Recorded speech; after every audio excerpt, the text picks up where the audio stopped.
Hey there, and welcome to today's Explainer. I'm thrilled to have you here.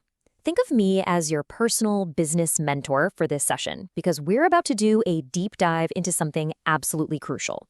We're doing a financial health check on the economic realities of running a microbusiness online. Look, if you're a solopreneur, a creator, or running a really tight operation, I don't need to tell you that the hustle is real. You already know that. But today, we're going to sit down, look at the actual math behind that hustle, and figure out if your business structure is truly working for you or if it's secretly working against you. Let's get into it. So right off the bat, we have to ask ourselves, are we just blindly following a beaten path?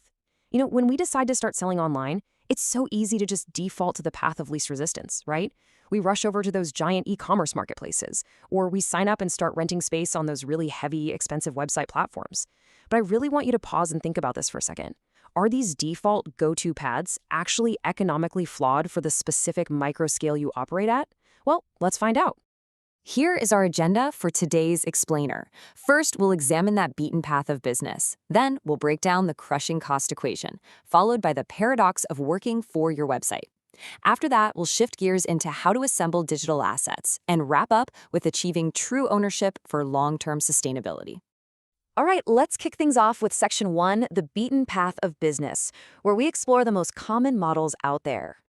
Okay, so setting up shop on a major centralized e-commerce platform, it's honestly exactly like renting a tiny little stall in a massive, chaotic shopping mall. Sure, the marketplace brings in huge foot traffic. People are literally pouring in. But what actually happens? Those customers, they remember the name of the mall, not your specific brand. And to even survive in that chaotic environment, you're pretty much forced into this brutal race-to-the-bottom price war just to get a tiny shred of visibility against thousands of other competitors. Before you know it, your unique brand identity just gets completely swallowed whole by the platform's machine. That brings us to Section 2, the crushing cost equation. Let's look at the actual financial toll of renting. 8 to 15%. Just let that sink in for a second. When you sell on one of these centralized marketplaces, they are slicing a massive 8 to 15% cut straight out of your hard-earned labor for every single successful order. Now, if you're a massive factory-level producer with huge margins, hey, maybe you can absorb that kind of hit. But if you're a creator putting hours of your own physical labor, your sweat and tears into a single product, that percentage is a crushing blow to your actual take-home pay. It's brutal. So, as a reaction to that, a lot of solopreneurs will say, okay, forget the marketplace, I'll just go build my own rented website. But here's the catch. Renting a standard e-commerce website platform saddles you with a fixed annual cost of roughly 3.6 to 7.5 million Vietnamese dong, or whatever that equivalent is in your local currency. And that's just for the basic right to exist online. You have to realize this is infrastructure that was built and priced for massive enterprises processing thousands of orders every single day. It was never meant for a one-person shop. There's just a total, fundamental mismatch between these rented enterprise platforms and how actual micro-businesses operate. Think about handmade creators, for example. You spend days meticulously crafting a single, beautiful item. You're not mass-producing things on an assembly line with a robot army, right? Or consider pre-order food services that only prep on fixed days of the week, or seasonal shops that literally only open their doors during the holidays. Your natural business rhythm does not align with a 24/7 high-volume enterprise model, and yet you're stuck paying enterprise-level fixed fees for a shop that only really opens when you happen to have inventory. It doesn't make sense. And this leads perfectly into Section 3, working for your website. Let's talk about the paradox of online rent. So imagine you want to take a week off. Maybe you're feeling a bit sick, or you just want to go on a well-deserved vacation. You aren't actively making products, and your online store is basically empty.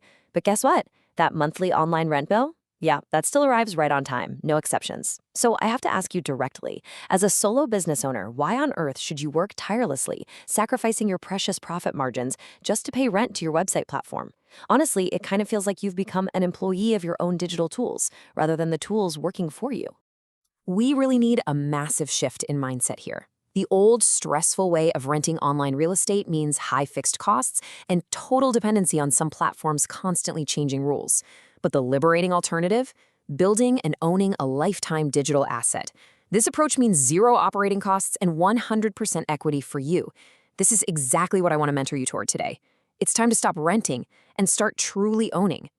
Which brings us to Section 4, assembling digital assets. Let's see how you can build your own ecosystem. All right, so here is the incredible solution to all of this. I like to call it the digital Lego mindset. Instead of buying this rigid, crazy expensive pre-built house, you take free, incredibly powerful tools that you probably already use every single day, like the Google Workspace ecosystem, and you literally just snap them together. You assemble them into a lean, highly customized e-commerce machine. And the best part? You don't need to learn a single line of complex code to do it. Let's completely demystify this technology and see just how simple these steps actually are. Step 1 is your storefront. You can use Google Sites to build a beautiful, totally mobile-friendly interface. It's fast, it's sleek, it's great. Step 2 is your database, and honestly, this is just Google Sheets. When a customer places an order, that data flows straight into a spreadsheet, acting as your super simple inventory and order management system. Then, step 3, the brain. We use Google Apps Script to tie it together and automate the process. So when you click Confirm on your phone, it automatically fires off a nice order confirmation email directly to your customer. Boom, you've got a fully functioning ecosystem. And the cost for all of this? Zero. Literally zero. Because this entire mini e-commerce setup runs completely on Google's existing infrastructure, your monthly hosting costs, your bandwidth costs, your monthly platform operating fees, they are exactly zero. Think about that. For a handmade seller or a solopreneur who is desperately trying to protect their margins, achieving this kind of financial liberation, it's absolutely a game changer. Moving on to Section 5, Ownership for Sustainability. It's time for the long-term verdict. When we actually put these models side by side, the contrast is just staggering. Centralized marketplaces, okay, they charge no fixed upfront fee, but they completely obscure your brand identity and they siphon off a massive 8 to 15% cut of every single order you get. Rented web platforms, well, they give you your brand back, sure, but they crush you with these heavy, fixed yearly costs that don't match your micro scale at all. But then we look at the digital asset model. Zero fixed fees for life, zero order discount fees, which means you keep 100% of your hard-earned revenue. You get to build a strong, distinct personal brand. It is perfectly scaled for solopreneurs. And most importantly, the mindset it gives you is one of absolute freedom.